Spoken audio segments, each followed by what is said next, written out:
Israel and the United States, on the grounds of possible future threats, resorted to the use of force against Iran in serious violation of international law and Iran's sovereignty. What's more, striking Iranian nuclear facilities that are placed under the IAEA safeguards sets a bad precedent, which threatens the international non-proliferation regime, which China once again unequivocally condemns. The aforementioned acts have also undermined diplomatic efforts to resolve the Iranian nuclear issue and created a high degree of uncertainty to the implementation of Security Council Resolution 2231. China is gravely concerned and deeply worried about this. President, China has noted that some members of this council have done nothing but accuse Iran of violating its non-proliferation obligations in an attempt to justify the military actions of Israel and the United States. Here, China wishes to remind these countries of the following basic facts. It is none other than the United States that started the Iranian nuclear crisis. The United States unilaterally withdrew from the JCPOA in 2018. Thereafter, it reinstated and escalated unilateral sanctions against Iran and adopted measures of maximum pressure which prevented Iran from enjoying the economic dividends conferred by the agreement and forced the country to reduce fulfilling its obligations under the agreement. It is again the United States, throwing to the wind its own credibility, launched military strikes against Iranian nuclear facilities, undermining the negotiation process initiated by itself, leading the Iranian nuclear issue to yet another impasse and resulting in an abrupt escalation of the regional situation. Iran's sincerity in resolving the nuclear crisis should be valued. Up till today, Iran continues to fulfill its nuclear non-proliferation obligations and implement the Comprehensive Safeguards Agreement. Iran has repeatedly stated that it does not seek to develop nuclear weapons. It conducted several rounds of professional and pragmatic negotiations with the United States in a constructed manner and never abandoned its diplomatic efforts. However, some countries, citing the report of the Director General of IAEA in a one-sided manner and ignoring the positive aspects of Iran's cooperation with the agency, pushed for the adoption of a resolution by the IAEA Board of Governors without adequate consultations, thus jeopardizing the atmosphere of dialogue while intensifying tension and confrontation. We call on these countries to reflect long and hard on the adverse consequences of their irresponsible move. President, China is of the view that we have yet to exhaust all diplomatic means to resolve the Iranian nuclear issue, and there is still hope for a peaceful solution. It is necessary for all parties to draw lessons from this, restart dialogue on an equal footing, and promote the return of the Iranian nuclear issue to the track of a political settlement. I wish to stress 3 points. First, the priority is to stop the fighting. Facts have shown that force is not an option for resolving international disputes, and there's no way that it can resolve the Iranian nuclear issue now. China has taken note of the current developments on the ground and looks forward to the realization of a genuine ceasefire that can effectively hold. The parties concerned should take practical measures to prevent the situation from escalating again. Meanwhile, the international community must make efforts to cool down the situation and promote dialogue and negotiation. Second, we must recognize that a political solution is the only way forward. The core aim and objectives set out in the JCPOA and Resolution 2231 remain valid in the next step of the political settlement of this issue. We must adhere to the general direction of a political and diplomatic solution and oppose the use of force and illegal sanctions. In order to balance the objectives of nuclear non-proliferation and peaceful uses of nuclear energy, Iran must continue to abide by its commitment not to develop nuclear weapons, and parties should fully respect Iran's right to peaceful uses of nuclear energy as a state party to the NPT treaty. All parties should insist on addressing the legitimate concerns through dialogue and consultation on an equal footing. Third, to start a dialogue and negotiation is the fundamental way forward. China supports all efforts to relaunch the Iranian nuclear negotiations and believes that this is also the position of the vast majority of Council members. The Security Council should play a constructive role in assisting parties in building trust, bridging differences, and creating conditions conducive to the resumption of negotiations. Relevant countries should abandon the practice of threatening to activate snapback mechanism at every turn, as this will only aggravate tensions and confrontations and even further jeopardize diplomatic efforts. A proper solution of the Iranian nuclear issue has a direct bearing on the authority and effectiveness of the international non-proliferation regime and is crucial to peace and stability in the Middle East. At present, the situation in the region is at a critical and crucial juncture. China calls on all parties to act with a higher sense of urgency and responsibility to de-escalate the situation as soon as possible and resume negotiations at the earliest possible date. As a permanent member of the Security Council and a party to the JCPOA, China will continue to maintain an objective and impartial position, strengthen communication and coordination with all parties to build synergy, and uphold fairness and justice with a view to playing a constructive role in restoring peace in the Middle East and promoting a political solution to the Iranian nuclear issue. Thank you, President. Madam President, in the night of June 12th to 13th, member states of the parties to the NPT carried out unprovoked aggression, bringing the world to the brink of nuclear disaster. The Russian Federation strongly condemns the attacks on Iran, including its peaceful nuclear infrastructure, which is subject to IAEA safeguards. The actions of the U.S. and Israel directly violated the UN Charter, Security Council resolutions, including 487 and 2231, which we are discussing today, as well as the Charter of the IAEA and relevant resolutions of the IAEA General Conference. They constitute a direct and very dangerous challenge to the authority of the NPT, especially Iran's right guaranteed under Article 4 of the treaty to use nuclear energy for peaceful purposes, including uranium enrichment. And this was a major blow to the nonproliferation regime.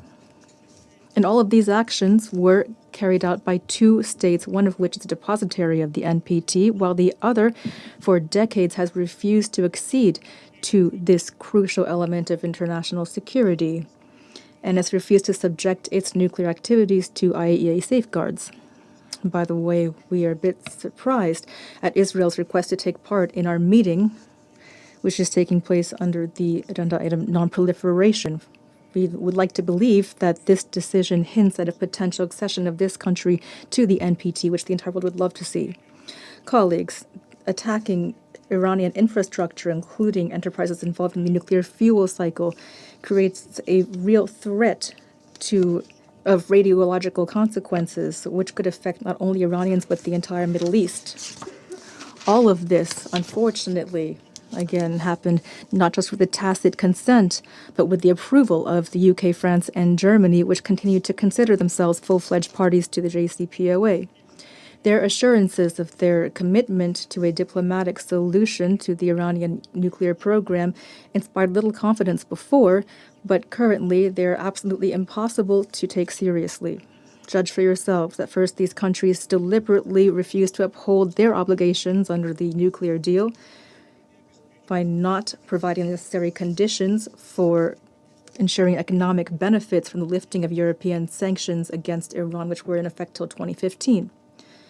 And then they followed in the footsteps of the U.S., which withdrew from the JCPOA in 2018, and renewed their unilateral sanctions pressure on Tehran, thus precluding any prospect of a full restoration of the JCPOA, toward which our Iranian colleagues have repeatedly expressed their openness.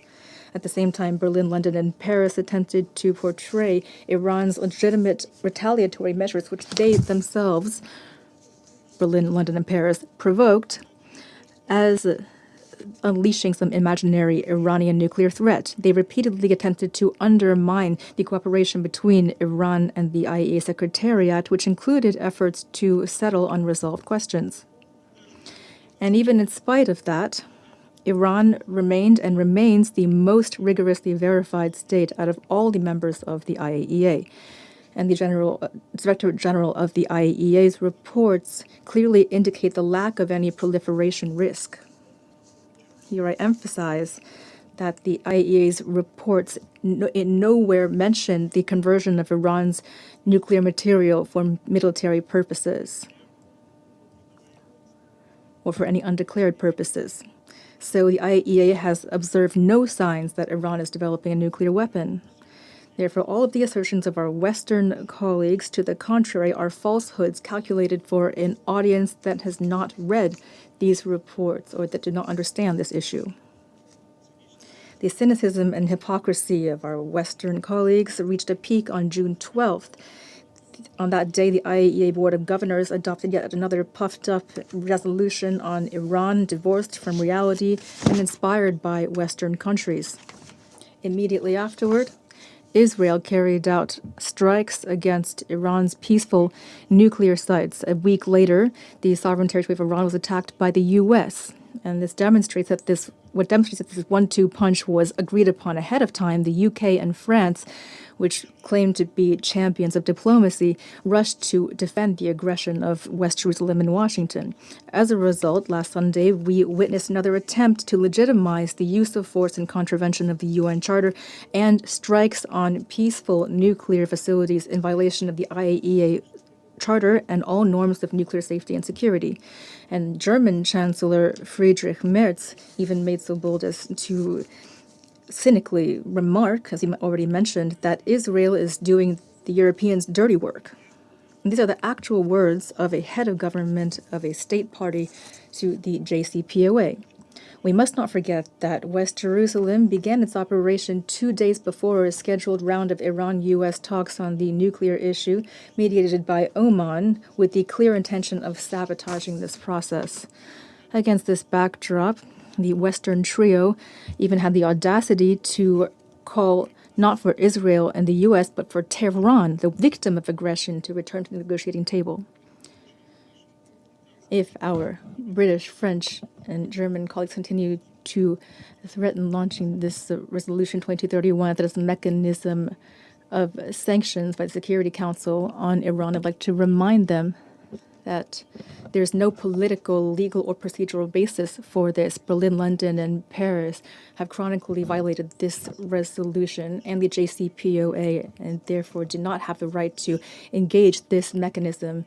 And the U.S. no longer has any basis to do so since it withdrew from the agreement. The Vienna mechanism for dispute settlement still has not been engaged. The U.S., the U.K., France, and Germany do not have the moral right to mention this. It is their actions that truly have betrayed diplomacy and have led to the current situation.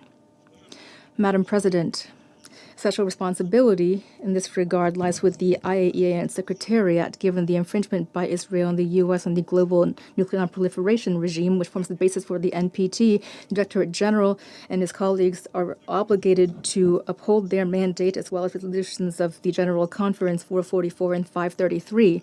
The IAEA leadership must not content itself with evasive language and fragmented information, but rather provide detailed reports on the attacks against Iranian nuclear facilities under IAEA safeguards.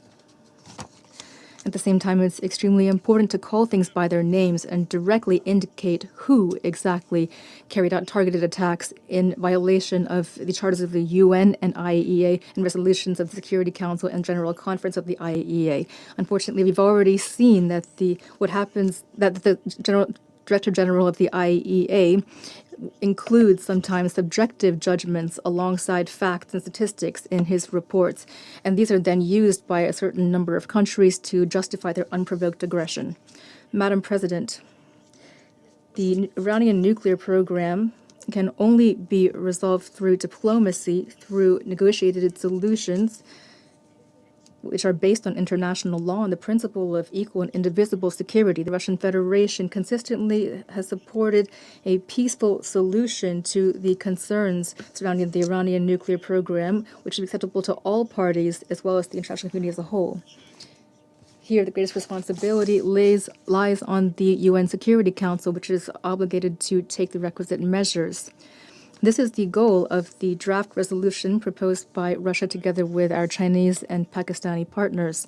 Today, we are proposing to our Council colleagues an updated text that takes into account the latest developments and aims to bring about a lasting ceasefire, as well as oversight of that ceasefire by the Security Council through Secretary General reporting.